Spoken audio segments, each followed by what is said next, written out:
Bonjour, pouvez-vous vous présenter?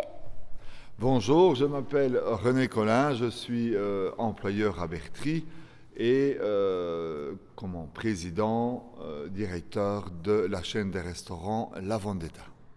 Et pourquoi avez-vous choisi ce métier? Pourquoi j'ai choisi ce métier? Au départ, c'était vraiment pas trop mon métier. Mon métier de départ était boulanger. Donc j'ai eu la chance de travailler dans les maisons, euh, sans les citer, mais comme on fait un peu de la publicité pour tous les commerçants de Bertry via cette mission que vous allez réaliser.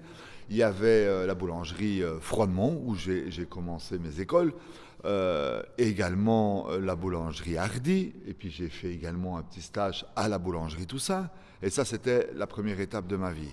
Et puis de là, je me suis lancé dans la construction, de la pâte, et je vais dire le mortier, c'est un petit peu toujours la même chose, on mélange quelque chose, et j'ai resté dans la construction quelques années, et puis en ayant eu quelques problèmes de santé, je me suis lancé dans la restauration, où mon papa était italien, bien connu à Bertry. Et nous avons fait la première vendetta en 2007, sous la Grand Place de Bertry, à côté du CAT et à côté où c'est l'hôpital au jour d'aujourd'hui. En 2009, nous avons déménagé sous la Grand Place et nous avons ouvert un deuxième restaurant. Et puis ça s'est enchaîné. On a fait Libramont. Et puis après Libramont, nous avons fait Neuchâteau. On a ouvert à Florenville. On a ouvert à Libin.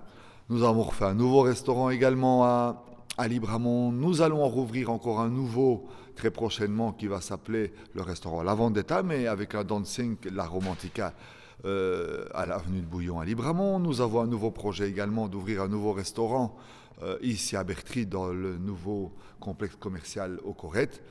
Et nous sommes quand même une entreprise qui emploie au jour d'aujourd'hui 47 personnes de l'entité de Bertry-Neuchâteau et Libramont, donc 47 personnes qui vivent un petit peu de toute cette organisation et de cette société.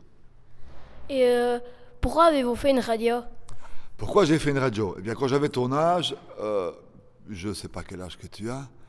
J'ai 10 ans. Tu as 10 ans, donc j'étais un petit peu plus vieux. J'avais 14 ans et Relo Radio est une radio qui a quand même plus de 37 ans, qui se trouvait ici un petit peu à côté. Et j'ai commencé, ils cherchaient des techniciens. Donc j'ai été comme technicien à Relo Radio. J'ai commencé mes armes comme ça. Et puis après, on a décidé de me confier une émission avec d'autres de Bertry, Michel Orotin, Youssouf Kareli, Luc van der Weken, et j'en passe, toute une bande de copains, et on a fait des émissions. Et donc, ça fait depuis l'âge de 15 ans que je suis à RLO. En 2008, RLO, bien sûr, a perdu sa fréquence.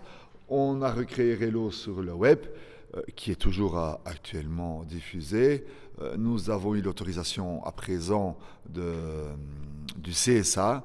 Comme maintenant la FM est amenée à disparaître, eh bien, ce sont les nouvelles formules, c'est du DAB. Donc, nous avons été reconnus pour une durée de 9 ans en DAB. Les personnes qui ont le DAB à la maison vont pouvoir nous écouter. On peut nous écouter via toutes les applications également, même sur la télévision. Vous allez sur votre télévision, si vous êtes sous Proximus et vous, eh bien, vous pouvez écouter RLO. Il y a dans Radio Line, vous allez rechercher RLO Radio, vous pouvez l'écouter sur les radios Internet, les nouvelles radios, nouvelle génération dans les maisons.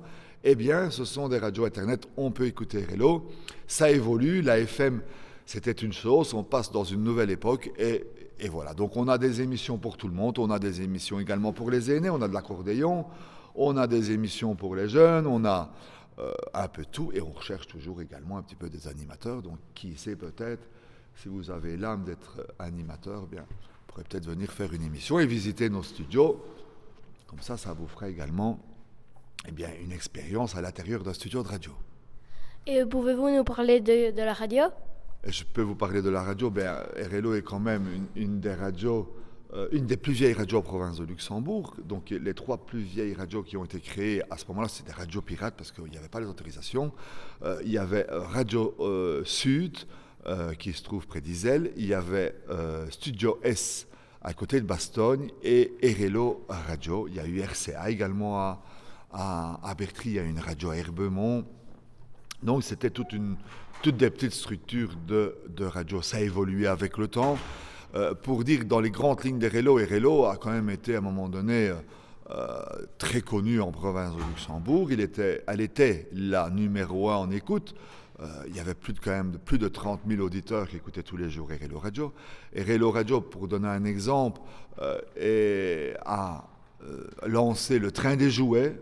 C'était beaucoup trop jeune pour savoir ça, mais c'était des chanteurs qui étaient dans un train et qui s'arrêtaient à chaque gare. Et le projet a été repris, par exemple, par Bel RTL. Et aujourd'hui, quand on a certaines choses, des grands faits marquants de la radio, ben on peut reprendre par exemple cet exemple-là.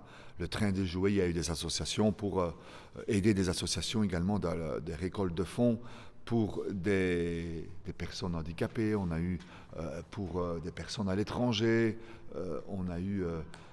plein de choses ont été faites au sein de cette radio depuis 37 ans, qui est toujours là, je le dis, je le répète, vous pouvez écouter Erelo via toutes les applications. Même sur votre GSM, vous pouvez télécharger une application et vous pouvez écouter Erelo Radio. Et vous habitez Bertry? J'habite à Bertry depuis, j'ai 50 ans, je vais avoir 50 ans dans un mois, et j'habite à Bertry depuis 46 ans. Et vous aimez Bertry? J'aime ma ville, j'aime Bertry, je suis, je peux dire, à 99% un pur Baudet, car ça fait quand même 46 ans, oui, 46 ans que j'habite à Bertry. Donc voilà, on est des Ardennais dans le fond de l'âme, entreprenant. Bertry est une ville quand même en plein développement, vu également avec ce qui est en train de se construire pour le moment à la sortie de Bertry. Je suis entrepreneur depuis toujours, donc j'ai toujours fait des affaires, j'ai toujours créé de l'emploi au sein de la cité de Bertry. Et oui, j'aime d'habiter à Bertry. Et si on devait améliorer un truc à Bertry, ça serait quoi? Qu'est-ce qu'on pourrait améliorer à Bertry? Je ne vais pas dire qu'on pourrait améliorer, on pourrait amener des petits plus dans différentes choses, car il y a déjà beaucoup de choses qui ont été faites. Il y a une bonne équipe qui est en place pour le moment, qui dirige très bien la commune, mais il y a souvent des idées dans l'opposition ou des idées dans d'autres partis qui sont bonnes également. Et des fois, c'est bien de se mettre autour d'une table et de réunir toutes ces idées-là. Et même si on n'a pas les mêmes idées politiques, on peut avoir les mêmes idées dans le développement d'une ville pour la rendre encore meilleure, la rendre plus propre. Ça, c'est déjà une chose. Prendre l'exemple peut-être sur des communes voisines, au niveau pour la propreté de la ville, également de la délinquance, parce qu'il y en a également, même dans la petite ville de Bertry. C'est des petits points, donc c'est pas améliorer, c'est juste donner peut-être quelques coups de pouce dans certains secteurs de la ville de Bertry. Et vous savez pourquoi on nous appelle les Baudets? Ah, les Baudets, ça devient d'une légende. La légende, il y a eu plusieurs légendes. À l'école, on en a pris 1, 2, 3, suivant les écoles. Mais peut-être que tu peux me la raconter.